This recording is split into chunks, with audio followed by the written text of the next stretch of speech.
السلام عليكم ورحمة الله وبركاته. شاهد الآن رؤية هلال رمضان 2025 رسميا وتحديد موعد أول أيام رمضان والصيام فلكيا.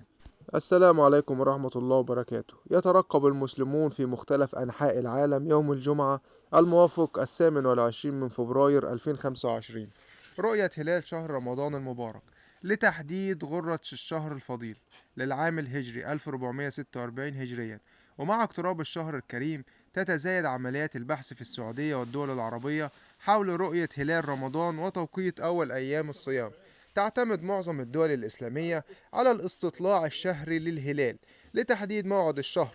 دعت المحكمة العليا في السعودية لتحري هلال شهر رمضان مساء يوم الجمعة، ومن المتوقع أن تكون رؤية الهلال ممكنة باستخدام التلسكوب من غرب آسيا ومعظم أفريقيا وجنوب أوروبا، وممكن بالعين المجردة من أجزاء واسعة بين القارتين الأمريكيتين.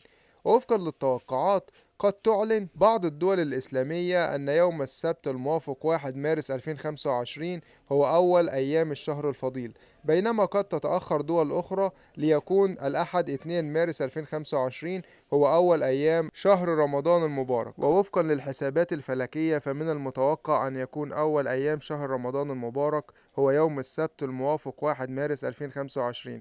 ترقبوا مساء اليوم حيث يتم الإعلان عن موعد رمضان رسميا في السعودية والدول العربية، وسنوافيكم بالتفاصيل، وكل عام وأنتم بخير.